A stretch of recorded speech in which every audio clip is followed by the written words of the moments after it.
you, Ari, and thank you for the introduction. Thank you for inviting me. It's actually beyond an honor. I'll start by taking 10 seconds to just say that I was first introduced to CSP many, many years ago, and I'm not very old. And I was a young graduate student at the Hebrew University, and my professor disappeared for a month. This was my mentor, and he disappeared. And only when he came back, I learned about the amazing program at CSP. And I had to show him how to look up a podcast. And this was really the first podcast that I even ever followed. And I was really hooked from the very beginning. And I've listened to thousands, hundreds, thousands of hours of content. I even knew the special dinners and the jokes and everything that went on. So it's kind of wonderful for me to be able to present here. So it's a real moment of honor. So just a minute ago. So Moki, before you start, you should mention who your advisor was. So my advisor was Professor Gafni, and I think he was there many, many, many years ago. And I wonder, maybe I'll send him a recording of this later on. About a minute ago, a 1-minute siren sounded throughout the entire country, and that marked the very beginning of Yom HaZikaron, of Memorial Day. And as you can see, and I'll explain this in a minute, I've chosen a very relevant background for this first slide. And we have here an interesting juxtaposition of almost the same word. And it immediately reminded me of a story that I actually heard here at CSP many years ago. So forgive me if you've heard this, but this story will definitely prove a point down the line. And this is a story about a monument that was to be erected in Jerusalem, cut out of a single slab of Jerusalem stone dedicated to the fallen soldiers of the battles over Jerusalem in 1967.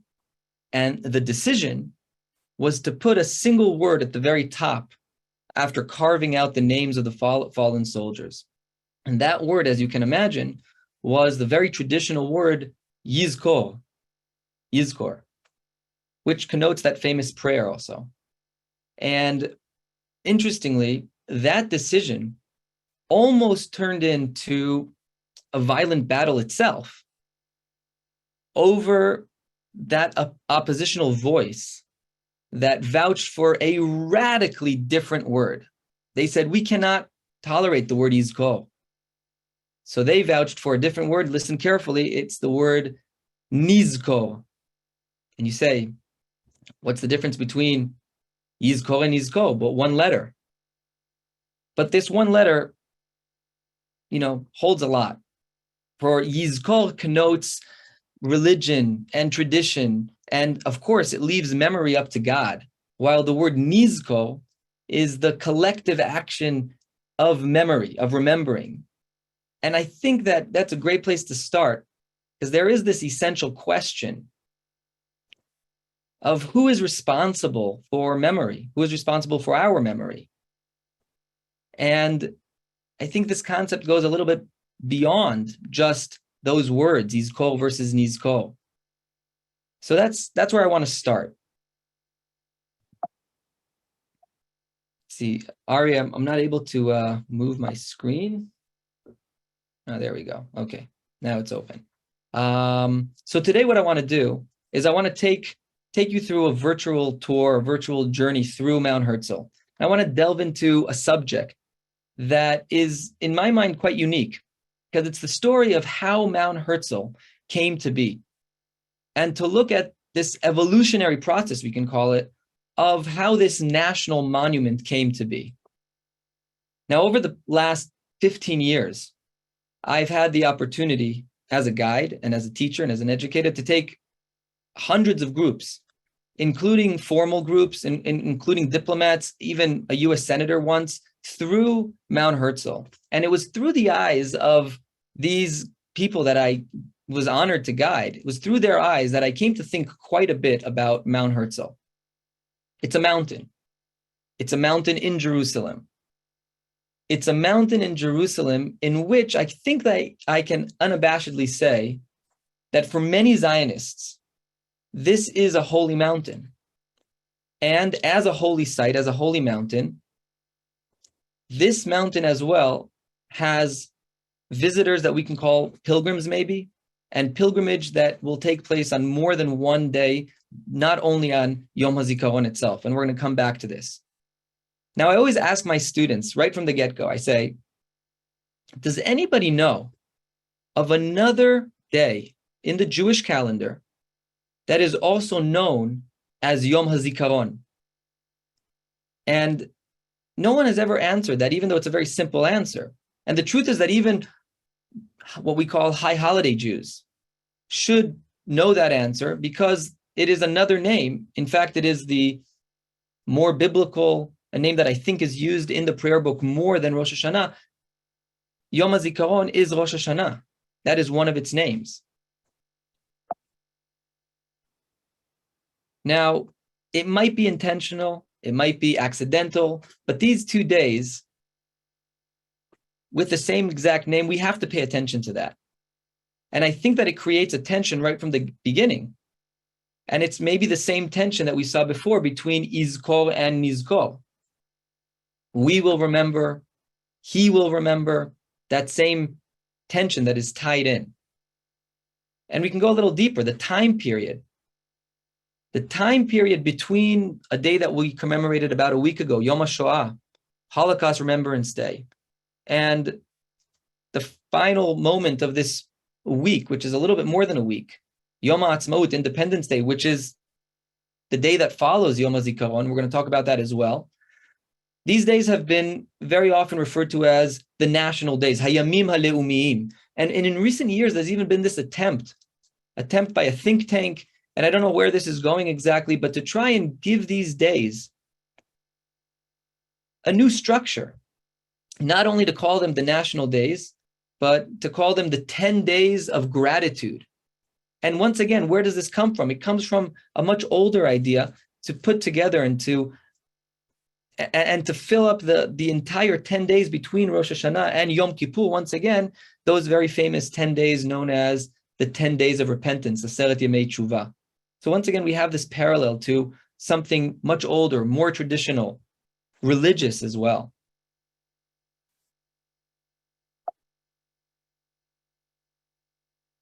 Now, I think that another thing that is worth pointing out right from the get-go is that the official name of Mount Herzl is actually not Mount Herzl.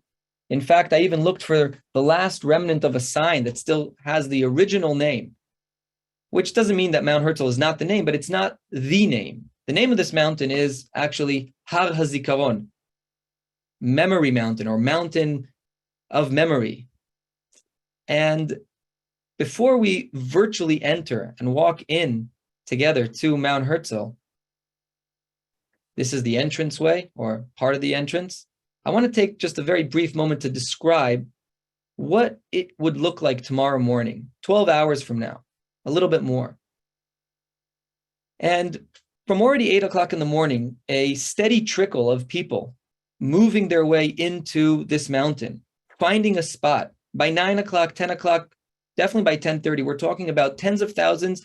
And by 11 o'clock, we have over 100,000 people that have crowded their way into the mountain to a specific spot. Everyone finds their spot, standing next to graves of loved ones or next to monuments. And what happens at 11 o'clock in the morning is exactly what happened a few minutes ago. And that is, once again, a siren. This time, a 2-minute siren. This is really the culminating moment of the day, what everyone waits for. And one of the amazing things is, once again, we are reminded of another very powerful climactic moment of another holiday. And that is, once again, going back to Yom HaZikaron, because the siren reminds us very much of the shofar. And that too is part of the story over here. I often tell my students, and I'm going to use that here as well, that the whole idea, the concept of history, especially when we're talking about a people's history, really has no existence, has nothing to say without a storyteller, someone to convey over the story. Somebody once used the term, the architects of memory. So these narrators that determine how to convey the events, how to allow a plot to develop, they're incredibly important. And therefore, one of the things that I want to argue is that a fairly unknown architect by the name of Asher Hiram, a Hungarian Zionist who moved to Israel in the 1930s. He was chosen by a committee. And his job was to plan and to then execute the creation of this site. And you can see here in a picture, this is a picture of the architect, or actually only one of these is the architect. The others are the people that are part of the committee. You would never guess that Asher Hiram is the guy standing all the way to, it would be our left, who looks like he does not belong there, not wearing a suit, but rather a very interesting individual standing kind of off to the side, and he can barely see because the sun is in his eyes. Now, as I already tried to make the case, and I'll try to drive it home right now, that whether this was intentional, maybe it wasn't intentional, Mount Herzl, by many, is seen as a holy mountain in Jerusalem. And just like that other holy mountain, this mountain too, like that mountain, it also has a profoundly powerful story of an akedah, of a sacrifice. And if that older mountain, the more traditional mountain, tells a story of the binding of Isaac, then this mountain might be telling us a story of multiple sacrifices. A little bit of a different flavor. And once again, we're staying with that theme for just a little moment. We're again reminded of the melding of that story of the Akedah with Rosh Hashanah, which is that is the story of the day, becomes the reading of the day. So not only are we juxtaposed with these two time frames, Rosh Hashanah, Yom HaZikaron, or as we can say Yom HaZikaron and Yom HaZikaron, but we're also juxtaposed with these two mountains that are, I think, in direct tension with each other. The Temple Mount of Jerusalem, and now this new mountain in Jerusalem, Mount Herzl, Mount Memory. I'm going to send you the link to these two articles, which I found recently, very interesting, talking about the way the architect was chosen and the way he went about his work over here. And here's that picture and juxtaposing these two mountains over here. So now after we kind of set up this conceptual framework, I want to try and go beyond the somewhat simple narrative that very often is presented at Mount Herzl. And just by the layout of the site, I want to try, and I want to talk a little bit about the choices that were made in creating this mountain. And in so many ways, I think that will help us understand something about the Zionist ethos, about the creation of that ethos. And although it might be a little bit trivial, I think that it is worth underlying one of the earliest concepts that was taken into account, and that is that here at Mount Herzl, we have to understand that we have here, on the one hand, a national memorial, but at the same time, this is also an intimate, a personal place for those that lost their loved ones. So it's also communal, but at the same time, it's national. And there's a challenge there as well. I found that in the bill that was passed in the Knesset in 1950, the word which I translated from Hebrew is that we must, and listen to the language, we must erect a monument which is to become a national shrine. I like the choice of that word, a national shrine, a memorial to the fallen, and a testament to the triumph of the Zionist movement. Those are the words from the bill. And staying with this bill, from the very outset, the law was passed to create this, and with its creation of this mountain, the decision was to bury Theodor Herzl at the top of the mountain. Now, there is a problem, and that is that in 1949, Theodor Herzl is already 44, 45 years dead. And he's already been buried. Therefore, the law was to bring up, obviously, the bones, the remains of Theodor Herzl to Jerusalem. And the tomb of Theodor Herzl was put, and you can see the picture over here, at the very, very top of the mountain. And I like going into this question, which we're not going to get into right now, and that is somewhat of a psychological question. And that is regarding the human or the national necessity in father figures, right? In founding fathers and founding mothers, founding symbols. As one of the great poets in Israel, Shaul Chernichovsky, once wrote, we too needed our Zionist George Washington. And maybe there is something there about burying Herzl at the top of the mountain. And I also think that it's very telling to have Herzl brought to Jerusalem, right? A man that dedicated a short career, determined to bring the creation of the Jewish homeland into existence. And remember that also Theodor Herzl died before any of the successes were ever reached, before the State of Israel, even before the Balfour Declaration. And a beautiful thing is that around Herzl's tomb, there are many cedar trees. And once again, the direct allusion to the cedar trees that were brought to Jerusalem for the building of the temple. And that's part of the story here as well. We talked about a shrine. What is that shrine exactly? A secular shrine. And what's amazing is that the decision, I don't know if it was right from the beginning, but this has become something that when world leaders come to Jerusalem, they are asked to plant a tree on Mount Herzl, and they plant one of these trees. So they become active members that partake in the building of the Jewish state. And that is very relevant to the story of Herzl, who was very much all about joining what he called becoming part of the nations, becoming part of the family of nations. And I want to take another moment to also think about the location in Jerusalem. So yeah, we're in Jerusalem, but we're not in the typical classic part of Jerusalem. We're not anywhere near the Holy Basin, near the Temple Mount. In fact, we are as far away as you can imagine and still within the limits of Jerusalem. So the decision to build Mount Herzl was very much the decision to build something out of nothing, literally to invent a new part of Jerusalem, which I think is even maybe a little bit insulting to the heart and the soul of Jerusalem. However, this alienated part, this alienated location, right, had a practical element to it, and that is that the context of 1948 is to be as far away as possible from the newly drawn border that was very close. Actually, it was the old city. But there was also an ideological reason for this, and that is that it offered somewhat of creative freedom.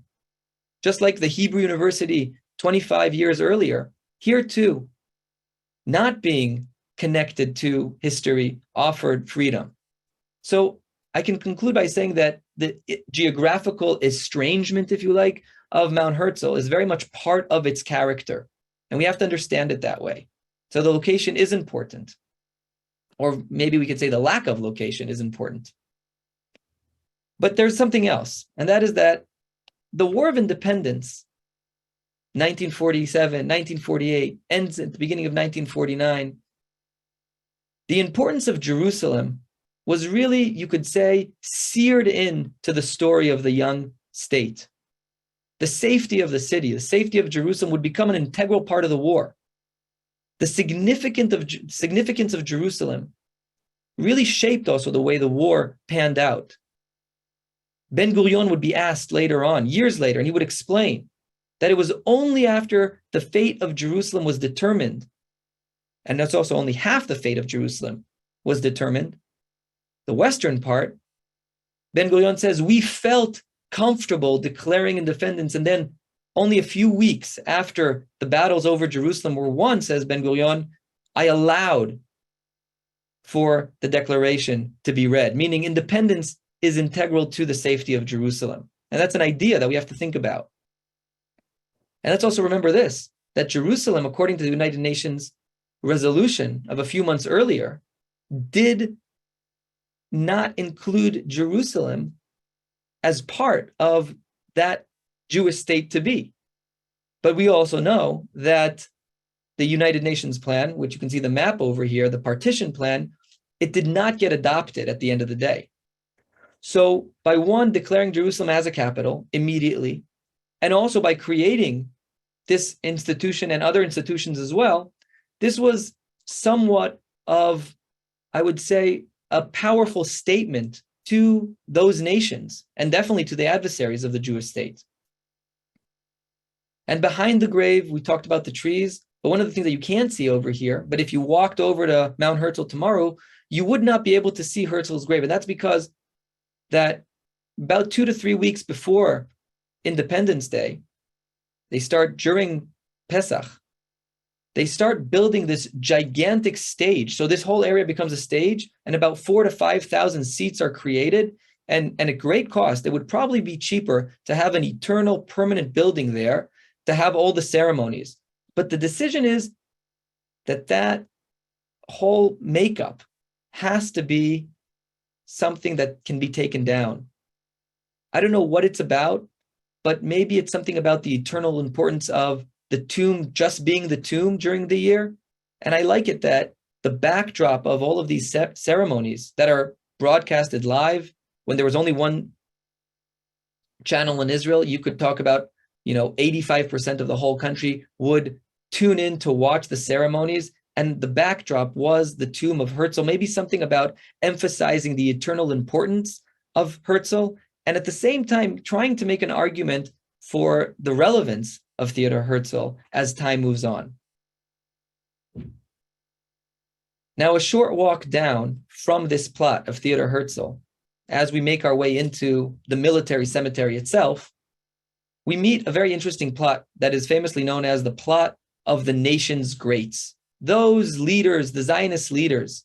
And this was a decision that was made at the very, very beginning by the architect and by Asher Hiram himself. And you have to remember that in 1948, 1949, when this was being created, this was very futuristic, meaning there are very few leaders to bury at this early point. So it's kind of creating memory into the future.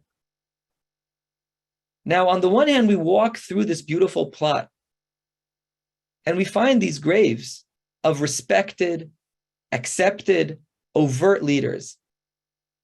Shimon Peres, Yitzhak Rabin, Golda Meir, the famous mayor of Jerusalem, Teddy Kollek, Chaim Herzog, and more. But I think anyone who's ever been there, what is really striking are the absences of those leaders that you would expect to find there. The most famous is, of course, David Ben-Gurion, who is not buried here. His handprint is all over the mountain, but he himself was buried in Sde Boker, where he retired to, the kibbutz down south. And then Menachem Begin, of course, as well, who decides to be buried on another very important cemetery, which we'll come to very soon, on the Mount of Olives. And then Chaim Weizmann and Ezer Weizmann, and recently Ariel Sharon, and famously Yitzhak Ben-Tzvi and Moshe Sharet, and more, and the list goes on. And you start to think about, what does it mean when the majority of the nation's greats select not to be buried where you would expect their memory to be mostly accepted? And this too offers us an interesting balance, or at least the tension is exposed here between the individual self and the collective memory, even if the collective memory in this case is a select small group of people that also themselves found a way to separate themselves from the rest. And it's worth mentioning a short story over here, that for Menachem Begin, famous Menachem Begin, the leader of the revisionist movement, the opposition for 29 years until the end of the 70s, right? Pragmatic Zionism, as he called it. The classification for those nation greats was too narrow, because that he specifically wanted a different leader or another leader to be buried at this cemetery. And I'm referring, of course, to Zev Jabotinsky, the creator, the founder. But Jabotinsky, of course, was the political adversary of the entire labor Zionism led by David Ben-Gurion. And David Ben-Gurion famously said time and again, over my dead body, I will not have that man buried in this same cemetery. This is a blatant attempt, at least one could argue, to try and control the creation of that very national memory that is being created. And what are they fighting over, right? they're fighting over their contemporary issues that are being manifested through these dead members of the Zionist family. Now, only after David Ben-Gurion's retirement, Begin would bring back that bill, introducing it again in 1955. And now, in the absence of David Ben-Gurion, it is possible to bring the relics, the bones of Zev Jabotinsky to be buried. And we today know through an interesting archive, and there's even an article about it, that David Ben-Gurion met with a few members down in Sde Boker, members of parliament, friends, trying to convince them that this was a bad idea. Don't do it, he says. Don't bring up the bones. And it does pass at the end. Moshe Sharet allows it. And amazingly, when you look for the tomb of Zev Jabotinsky, he's nowhere to be found. And that's because that they found a separated area. They created another spot to say it's not Herzl, obviously, but he's not going to be in that plot over there with the nation's greats. Maybe this was a compromise that somebody came up with. But Jabotinsky is not to be found. He has his own area. So only if you know what you're looking for and you know how to get there, you'll find Jabotinsky's tomb. And what I think is interesting, and I think that this whole idea of separating Jabotinsky, of moving him aside, fighting over the memory that will be created, I think that this whole idea is really turned on its head, because if you don't understand the context and you just walk through the mountain, it kind of seems like this is a runner-up to Theodor Herzl. So you come down from Theodor Herzl and you find this tomb, Zev Jabotinsky, which I guess is number 2 in the hierarchy that doesn't exist of the Zionist leaders, and then you make your way into the nation's greats. So it really is turned on its head. Now, walking a little bit further down, a beautiful view opens up. And this is what I could try to capture from that view. It's the view, first of all, of the forest of Jerusalem. But between the trees, you can see a beautiful campus of, and a lot of people are already identifying what we're looking at. So I could open it up, but we want to end today. And I'll say, yes, you are all correct. What are we looking at? And you are recognizing the structures of what make up the campus of Yad Vashem, the Holocaust Museum, and more than just a museum, obviously. And once again, another site of memory, of national memory. So the proximity of these locations is quite amazing. And I'm going to argue this is not a coincidence. In fact, Yad Vashem is officially located on Mount Herzl. Mount Herzl includes Yad Vashem and the cemetery and Herzl's tomb. It's all one big composition. So if you like, I can offer you this interpretation to this mountain, that this mountain offers somewhat of a geographical representation of the Zionist journey through the 20th century, from a state of destitute, of trauma, to the state of triumph and of victory and of statehood. I found these beautiful words that I translated in Asher Chiram's memoirs. He writes, in this layout, talking about Har HaZikaron, in this layout, the story of the Zionist struggle is profoundly expressed. The dreamer and visionary set above, seated in a cloudy bliss, constantly reminded of the greatest trauma in Jewish history, scarring the mountain beneath. And that idea of a scar in the mountain would eventually also influence the great Moshe Safdie, the architect who came to plan the new memorial at Yad Vashem, and he called his museum the scar piercing the mountain. And that's where he got this. And if you like, I'll complete this whole idea by arguing that if you have Herzl at the top and you have Yad Vashem at the bottom, then the layer in between, the 3,400 so graves that make up about 15% of Israel's fallen soldiers, that wrap itself around the mountain, around the slope, that could be what one would call the price a country has to pay for its independence. The silver platter, as one great author would call it later on. And as we're looking at this campus of Yad Vashem, we notice that we're standing on a path, And this path is called the linkage path or the linking path. And I found something fascinating, and that is in the original plans that Asher Hiram drew out. They planned a staircase of 120 stairs going up from Yad Vashem. This was planned in 1956, going up from Yad Vashem, so a later stage, up to Mount Herzl. And the idea was that since this is one composition, it's one site, we have to understand them together, then there should be a path that links these two paths. But this would become a great debate. It got very heated when they discussed this, and they decided to kind of shelve that idea.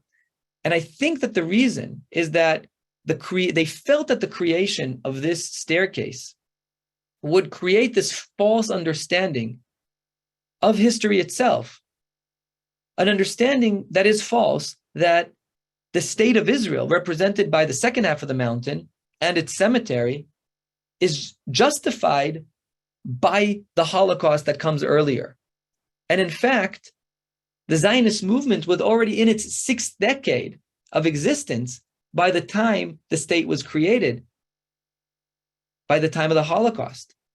So we can't really say that it is because of the Shoah, because of the Holocaust, the Jews get their state. But rather, we never wanted people to come out with that idea, so we did away with the staircase.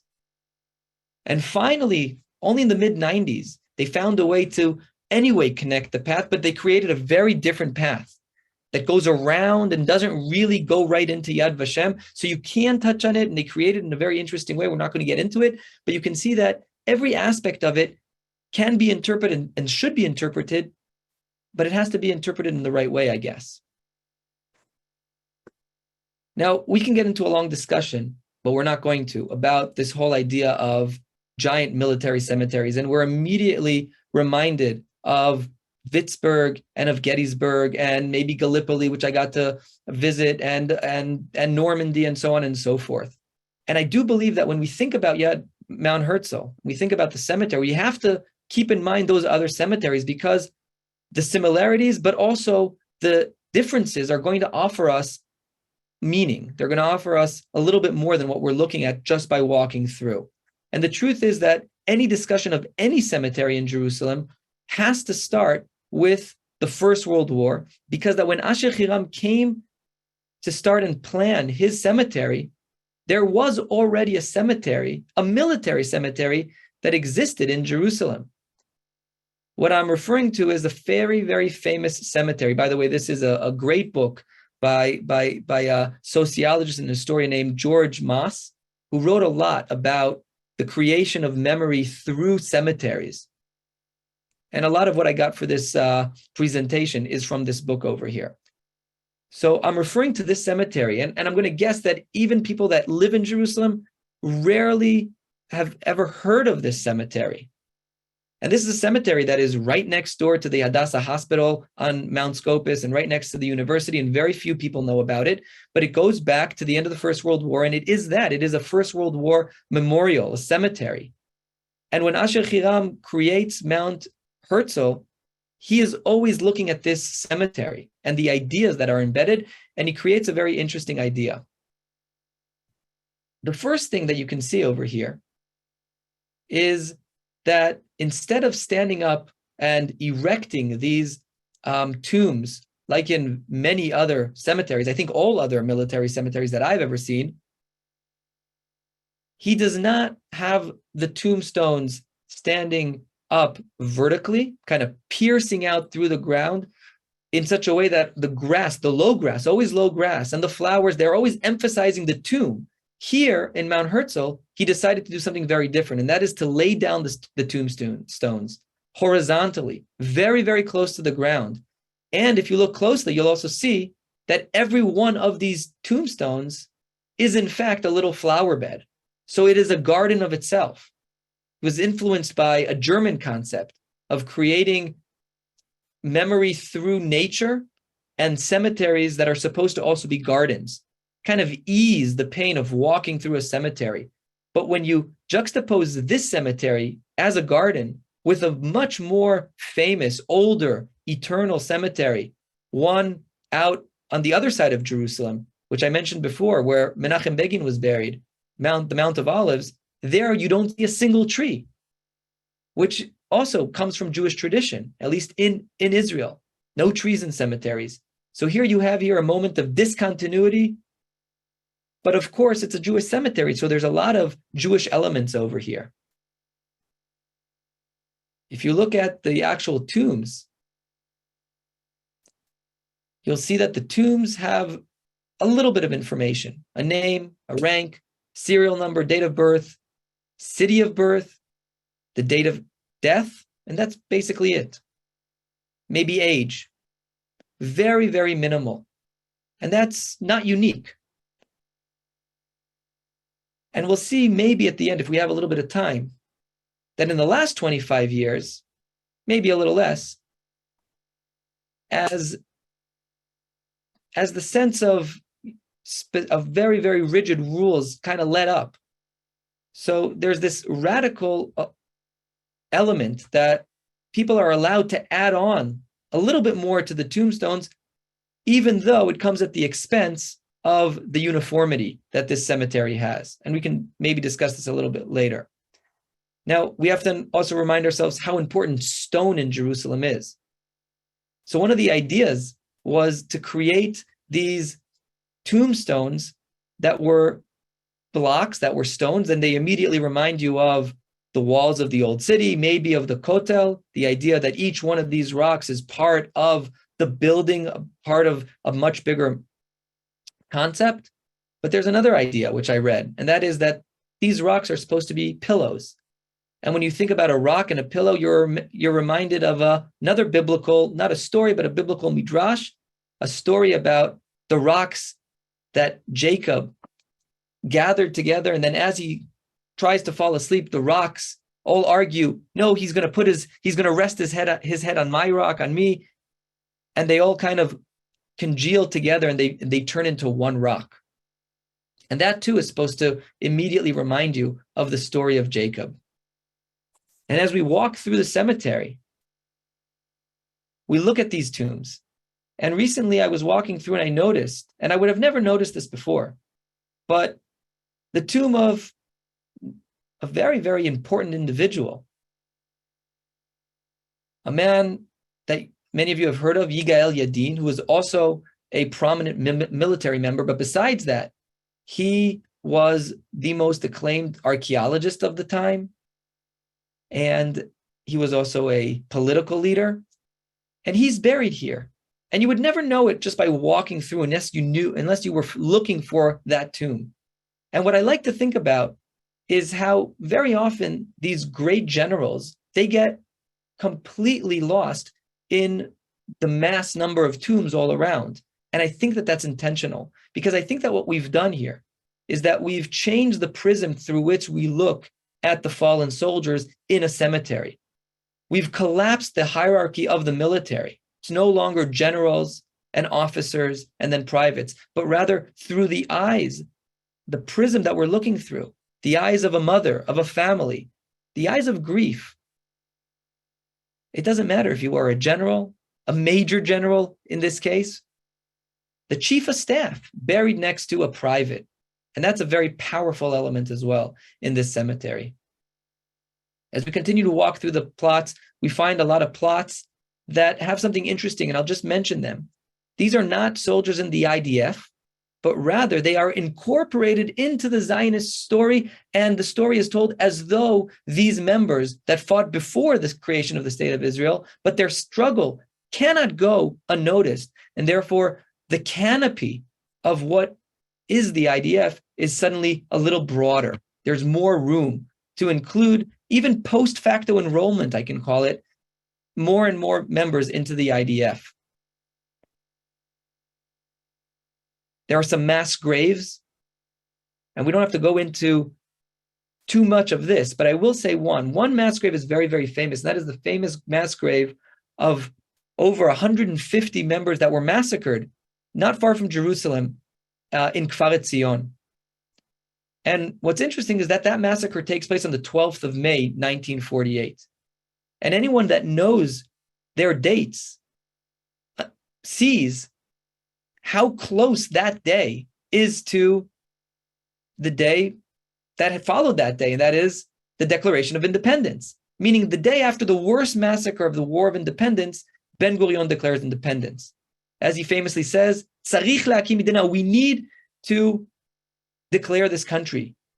This country cannot wait. And therefore, even if he has total censorship over the newspapers, he doesn't allow the mourning to even be announced. People don't know about what happened because that there is a greater story going on. But what I want to take from this is how the grief and celebrating independence, those two energies, they have been seared into the Jewish calendar, into the Zionist calendar from the very beginning. And that is part of the story as well. Today we are recognizing Yom HaZikaron, Memorial Day, but tomorrow at this time there are going to be fireworks. And people move right into celebrating immediately. In fact, in the last few years, people have created these ceremonies that bring you out of mourning and in, because it's too hard to go just from mourning into celebration. So they create these tekasim, these ceremonies. This is called using the word havdalah, right? We have to separate these 2 days. But in reality, these days are not separated. They are one. They are one day with two very, very different stories. And that's part of the Israeli psyche as well. I don't know how many of you have been to Mount Herzl. There is a very interesting monument that you have to look for as well. And that is a monument with nobody buried. And this too touches on the opening of the canopy of what it means to be a fallen soldier. Maybe is an interpretation. And that is that when you think about Jerusalem and the wars, 1948, Jerusalem is very much part of the war, as we discussed before. 1967, obviously, the Six-Day War. Jerusalem, the liberation, as it's called. But then as you move forward, 1973, Yom Kippur, Jerusalem is basically absent of that war. And then, of course, 1982, the Lebanon War. So one can ask, so when does Jerusalem re-enter the story of the wars? And many people would argue that resurfaces with terrorism, with the first and specifically the second Intifada. So this monument that was created, I think 2006, 2007, is a monument dedicated to the victims of terror. And it was born out of a very, very difficult moment in Israeli society, over 1,000 dead. And in many ways, this was an attempt to make sense of what the nation had just gone through. And there were even voices calling to create a separate day of memory. But what was decided, at a great cost, I believe, but what was decided is that the day that was always just called Yom HaZikaron, Memorial Day, is now opened up, and it has a clause. It's called Memorial Day for fallen soldiers and victims of terror, meaning victims of terror need a place, and it has to be recognized. But the price, I think, is that we've suddenly changed, we've redefined the very definition of a fallen soldier to include victims of terror as well. And not everybody loves that in this country. And then there's another issue. What about soldiers that died in battle, but we don't know exactly where they died, and we don't have an exact date? The date issue is very important because, and this once again goes back to that story of national grief versus the individual. Because for all families that come to commemorate their fallen loved ones, they come at least twice a year. They'll come on Yom HaZikaron, but they'll also come on the yahrzeit of that loved one's memory. So they have two. What about those that are missing information, that do not know where their loved ones were killed? They don't have a date. We don't have a lot of these, but this whole wall, mostly from 1948, but then again, 1973, the Yom Kippur War. So we have plenty of names. So the committee that was put together in order to create memory for a place where memory just doesn't exist had to decide on a date. And I always ask my students, does anybody want to guess? And I have beautiful ideas. But the date that was decided on as the date that would commemorate the fallen soldiers that have no date, so it's a mini communal memory for a very specific group was the 7th day of the month of Adar. And if I ask, I would guess most people have no idea what the Jewish tradition about that day is, but it is the day that is somewhat remembered as the day that Moses was both born and died on the same day. It's a tradition. So why Moses? Because the story of Moses is that his burial spot is unknown.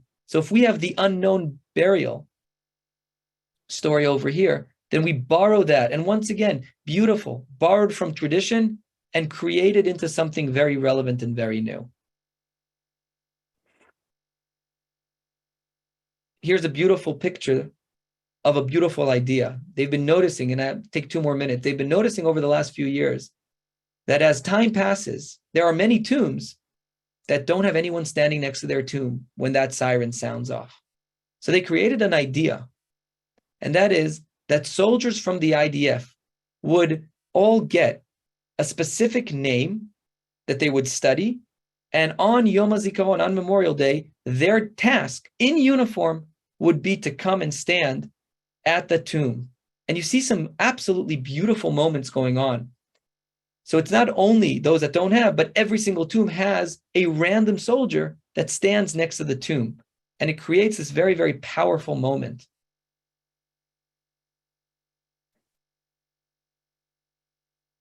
In my last minute, I'm gonna end with, actually I'm gonna skip over this very quickly because I want to end, and I think that we might have some questions.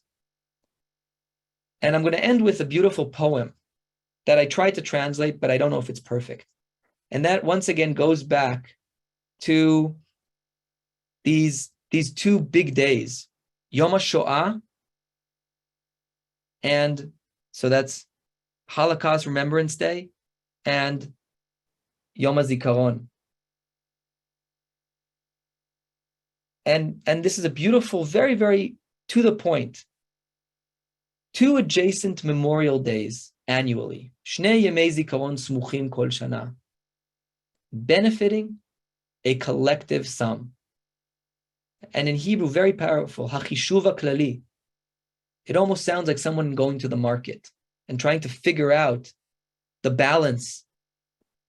What is the price with the state and what is the price without? The difference of these 2 days. And maybe I will go back very briefly just to that picture over here. I was given a very, very difficult task to take a prominent member who was Natan Sharansky's personal friend, a diplomat, through Mount Herzl. And I was given about 35 minutes. And I was told, do whatever you do, Moki, but you cannot miss 2 sites. You have to go to Theodor Herzl, but you have to also stop at Yoni Netanyahu. I will tell only the few people that are listening that the prime minister then was Benjamin Netanyahu. So I was told to go to these 2 sites. And I was very much kind of in a conundrum. What do I do? What is it about the Yoni Netanyahu story that I want to get at? And I could tell that there was something very political going on here as well. But then I also remembered that I was with somebody that spoke Russian. And I decided that I was going to just tell him the story of the monument that was missing in Babi Yar. So if you know the story, if you don't know the story, you should definitely read up about it. But it's an incredible story about this killing pit where 33,000 Jews were killed in 2 days during the Holocaust. But for over 2 decades after the Holocaust, in Soviet territory, there was not even a marker, no memory to 33,000 Jews that were murdered, until a giant by the name of Yevgeny Yevtushenko writes a poem. And this poem is all about the idea that there is no memory, there is no monument at Babi Yar. And the very essence of this poem is basically to say, look at these powerless people. And I think that it might be fair to jump to the conclusion that powerless people are almost always those that have no country. So a people without a country are a powerless people. And then you fast forward, and it's now 1976. And this magical operation takes place where Israel sends its IDF beyond the territory of the state of Israel, and it brings back the hostages of this in the famous Entebbe raid. That is, I would say, the exact opposite of powerless people. That is a people with a state. And I think that is what this poem is about. These 2 days, the 2 days that are so close to each other, both filled with grief, but very, very different days. I think I'm going to end here. And Ari, you'll let me know if there are any questions that I can answer. I hope I'll try to do a good job. Thank you. Thank you very much. Terrific program. So there are quite a few questions. We'll get to as many as we can in the next few minutes. One question was, are spouses buried next to the famous names? And if not, where are they? Yeah. So spouses of military members are not, but spouses of those named as the nation greats can be. And I say can be because there are instances, and the most famous is Shimon Peres, who is buried alone while his wife Sonia is not buried. So it is up to them to decide. It's up to the families. But Yitzhak Rabin is buried, for instance, next to his beloved wife. So you'll have both, yes.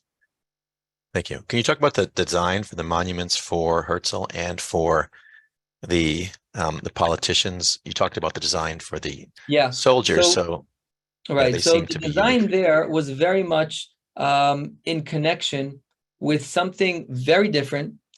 I would say not even connected. You have to really look hard to find the connection. And that is of a huge story that was kind of developing, and that was the discovery of the Dead Sea Scrolls, believe it or not.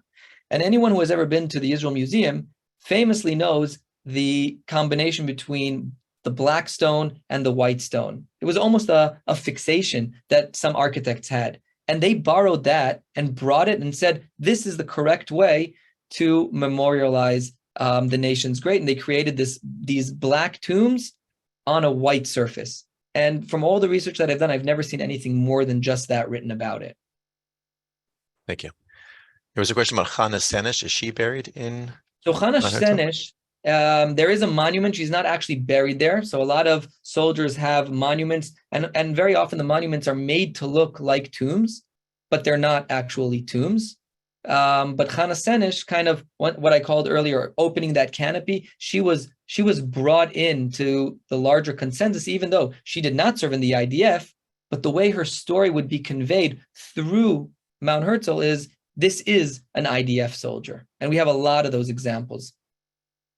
You know, when tourists come to Israel or politicians come, obviously, they're directed to Yad Vashem. So I've been on quite a few trips, and Mount Herzl seems not to be a major place. Is that just because of the trips I've been on, or is there something going on I should know about, or we should know about? Yeah, I think that you're correct. We often have this game to play when we do our education weeks for young tour guides in Birthright, for instance. And we say, if there was 20 you had one site to choose, what site would you take? And many people will say Yad Vashem, and many people say Mount Herzl. And we talk about it a lot. And it is very interesting that when, at the end of the day, the decision is, there's very little time to do sightseeing. So when politicians come, they take them to Yad Vashem.